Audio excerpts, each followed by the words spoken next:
মমতা ব্যানার্জির চাইতে কেউ বেশি জানে না যে তৃণমূলের হাল কত খারাপ। যাদবপুরটাও বামেদের জন্য পজিটিভ, দমদমটাও বামেদের জন্য পজিটিভ। যাদবপুর আমরা জিতবো, দমদমও আমরা জিতবো। তৃণমূলের গড় বলে কোনো কথা নেই। চোর লুঠেরা তাদের রাজত্ব চলছে। বিচারপতি অভিজিৎ গঙ্গোপাধ্যায় গুরুত্বপূর্ণ, কিন্তু বিজেপির অভিজিৎ গঙ্গোপাধ্যায় অপ্রাসঙ্গিক। সাইবাড়ি রোজ বলছে কমিশনের রিপোর্টটা কোথায় গেল, আনন্দমার্গী রোজ বলেছে কমিশনের রিপোর্টটা কোথায় গেল, মরিচঝাপি রোজ বলেছে কমিশনের রিপোর্টটা কোথায় গেল, 21শে জুলাই রোজ বলেছে কমিশনের রিপোর্টটা কোথায় গেল।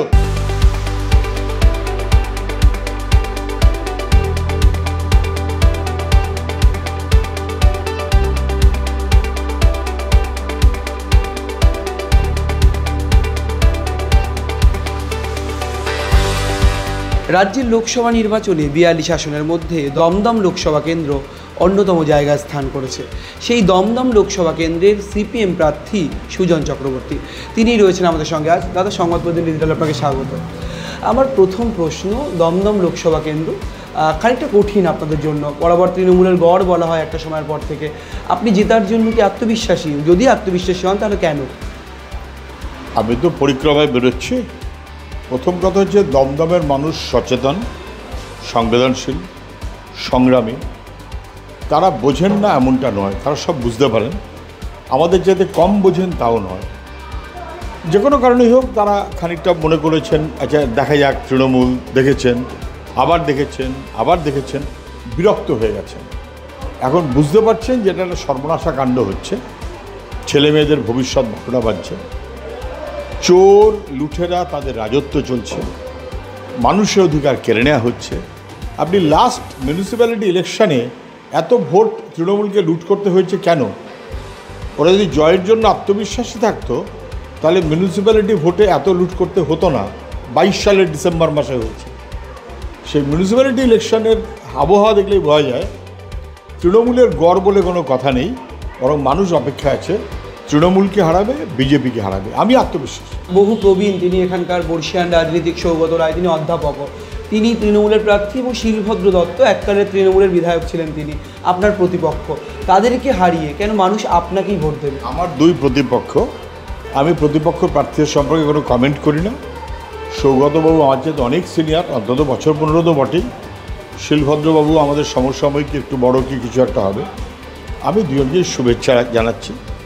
ভালো থাকবেন, সুস্থ শরীরে থাকবেন। চেষ্টা করুন যেন মানুষের গণতান্ত্রিক বোধ এবং অধিকারকে রক্ষা করে আমরা চলতে পারি। কুকথার রাজত্ব যেন না হয়, বিশেষ করে অধ্যাপক মানুষের কাছ থেকে সেটা খুব আশা করা উচিত নয়। যাদবপুর আসন, যাদবপুর মানেই সুজন চক্রবর্তীর নাম উঠে আসছিল, বিকাশ রঞ্জন ভট্টাচার্যের নাম উঠে আসে এবং সৃজন রয়েছেন প্রার্থী হিসেবে। আপনি তো যাদবপুর অনেকটা বামেদের জন্য একটা পজিটিভ আসন বলা হচ্ছিল, সেখান থেকে এসে দমদমের মতো কঠিন আসনে কেন সুজন? এমনটা হয় যে যাদবপুরটাও বামেদের জন্য পজিটিভ এবং তার সঙ্গে সঙ্গে দমদমটাও বামেদের জন্য পজিটিভ। করা যায়, করা যাবে, করা সম্ভব। পঠান যাদবপুর আমরা জিতব, দমদমও আমরা জিতব। আমি পরপর আসনের নাম বলে যেতে পারি, আমি বলছি না, কিন্তু অনেকের অনেক অঙ্ক গুলিয়ে যাবে। তৃণমূল বলছে 35টা পাবে, বিজেপিও বলছে 35টা পাবে, 35, 70, 42-এর মধ্যে 70 একটা ভুল অঙ্ক। দুজনেই ওরা বুঝতে পারছে মমতা ব্যানার্জির চাইতে কেউ বেশি জানে না যে তৃণমূলের হাল কত খারাপ। ব্রিগেডিয়ার মিটিংয়ের চেহারা দেখেছিলেন? আবার মোদিজির চাইতেও কেউ বেশি জানে না যে মোদিজির হাল কতটা খারাপ হয়েছে। জলে ডুবে পাথরে হাত দিয়ে খুঁজে বেড়াতে হচ্ছে দুটো ভোট পাওয়ার জন্য। বিজেপির তৃণমূল হাল ভালো না। গড় যাদবপুর সিপিএমের, দমদম তৃণমূলের, কি ব্যারাকপুর বিজেপির, আমি এভাবে দেখার পক্ষপাতী না। ওটাতে মানুষকে অসম্মান করা হয়। মানুষ সচেতন, মানুষ যথেষ্ট বোঝেন, মানুষ দায়িত্বশীল। মানুষ দায়িত্ব নেবেন নিজেকে, পরিবেশকে, রাজ্যটাকে বাঁচাবার, দেশটাকে রক্ষা করতে হবে। দেশের সংবিধানকে ধূলিসাৎ করার যখন চেষ্টা হচ্ছে তখন সবাইকে, আর লুঠেরার রাজত্ব যখন এ বলছে ও চোর, ও বলছে ও চোর, তার বিরুদ্ধে গোটা মানুষকে ঐক্যবদ্ধভাবে যাদবপুরেও দায়িত্ব নেবে, দমদমেও দায়িত্ব নেবে, আরও অনেক জায়গায় দায়িত্ব নেবে, অপেক্ষা দেবে। সমীক্ষায় কখনো বলেনি যে বিহারে সরকারটা বদলে যাবে, বিজেপির বদলে গেছিল। সমীক্ষায় কেউ বলেনি যে আবার মায়াবতী জিতলো, যে মায়াবতী জেতার চান্স আছে, কেউ বলেনি। তাই হলো। সমীক্ষায় কেউ বলেনি যে 2004-এ বিজেপির গভর্নমেন্ট লোকসভা হেরে যাবে, তাই কিন্তু হলো। ফলে এগুলো সমীক্ষায় নিশ্চয়ই সবাই করেছেন, তার মতো আমি কাউকে অসম্মান করছি না, কিন্তু কি করলেন আর কি বললেন আর কি দেখানো হলো তার মাঝখানে শত যোজন ফারাক থাকে, অনেক কিছুর গল্প থাকে। আমার কাছে সেই সার্ভে রিপোর্ট আছে যেটা খুবই প্রতিষ্ঠিত যারা তারা করেছেন, একাডেমিক্যালি যারা সাউন্ড তারা করেছেন। তাতে ওই আমি বললাম যাদবপুর হোক, দমদম হোক, মুর্শিদাবাদ হোক, 8-10টা আসন অন্তত ওদের কপালে ভাঁজ পড়ে যাবে। আমি এই কারণে বলছি দমদমের স্পেসিফিক সার্ভে অথবা যাদবপুরের স্পেসিফিক সার্ভে, আপনি যখন বললেনই দুটো আসনের কথা, বামেরা পজিটিভ। আপনারা একটা সময় যখন একের পর এক দুর্নীতি প্রসঙ্গে বিভিন্ন বিচারের রায় আসছে, বিভিন্ন অর্ডার পাস হচ্ছে, সেখানে দাঁড়িয়ে আপনারা প্রচণ্ডভাবে তাকে সমর্থন করেছেন এবং বিকাশ রঞ্জন ভট্টাচার্য থেকে শুরু করে তারা প্রত্যেকে সুসম্পর্কের দিকে, তাকে বামপন্থী বলা হচ্ছিল অভিজিৎ গঙ্গোপাধ্যায়কে। তিনি যখন দল পরিবর্তন করলেন এবং তিনি বিজেপি প্রার্থী হলেন তমলুকে, কীভাবে দেখবেন আপনি, মানে কীভাবে দেখছেন? কথাটা খুব স্পষ্ট। অভিজিৎ গাঙ্গুলি হোক, বিশ্বজিৎ বসুই হোক, জাস্টিস মহামান্য বিচারপতি অমৃতা সিনহা হোক, দেবাংশু বসাক হোক, বিভিন্ন বেঞ্চে, চিফ জাস্টিসের বেঞ্চ হোক, দুর্নীতির প্রশ্নে সমস্ত বেঞ্চগুলোই প্রায় সমস্বরে কথা বলেছে। কেন? ভয়াবহ দুর্নীতিটা ধরা পড়ে গেছে। ফলে ওটা যেই জাস্টিস হন তিনিই কিন্তু পজিটিভ কথা বলেছেন, আমরা দুর্নীতিটা আনমাস্ট হোক, প্রকাশিত হোক, এটা চেয়েছি। তার আমাদের যৌবন নিয়ে, যুবকদের নিয়ে ছিনিমিনি খেলা হচ্ছে।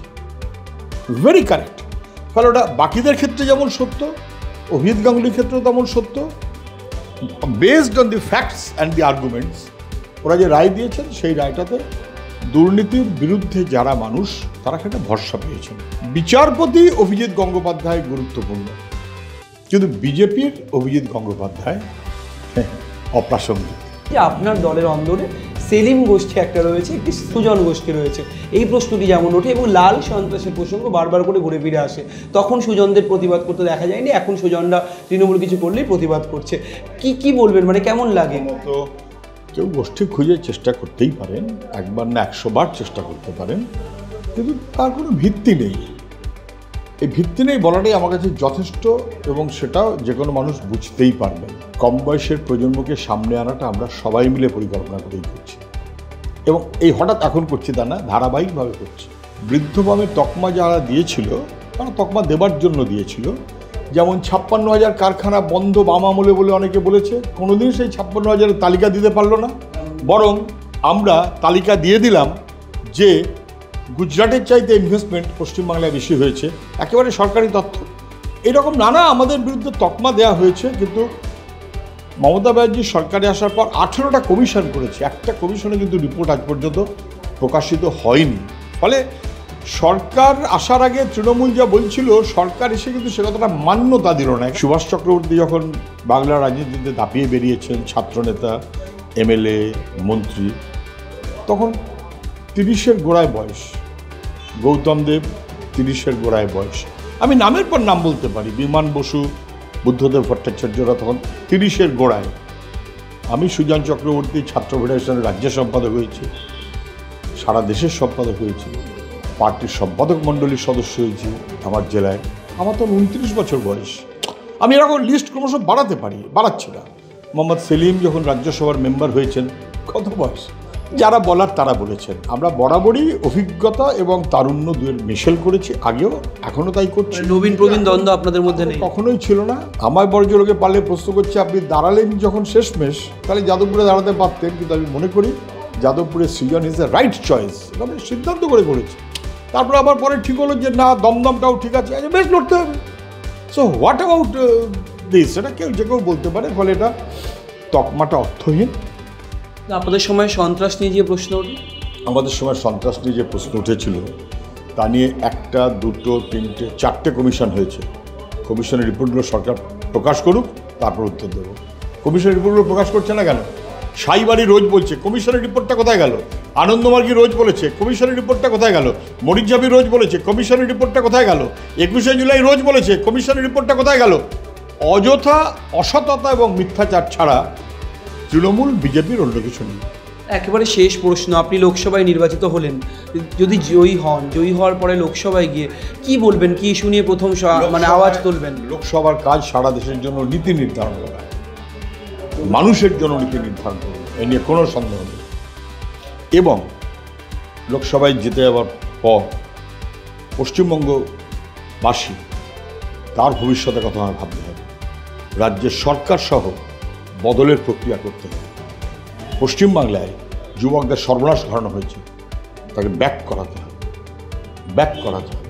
একটা সুস্থ নীতিসম্পন্ন সমগ্র মানুষকে যুক্ত করে মানুষকে ভরসা দিতে হবে।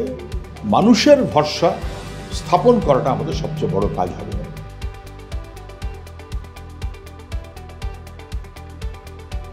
আমাদের সঙ্গে এতক্ষণ ছিলেন সুজন চক্রবর্তী। দ্ব্যর্থহীন ভাষায় বারবার করে জানিয়ে দিলেন তিনি যেমন জয়ের বিষয়ে আত্মবিশ্বাসী, তেমনই এবার বামফ্রন্টের ফল পশ্চিমবঙ্গে দেখার মতো হবে। ক্যামেরায় শুভজিৎ মুখোপাধ্যায়ের সঙ্গে রমেন দাস, সংবাদ প্রতিদিন .in।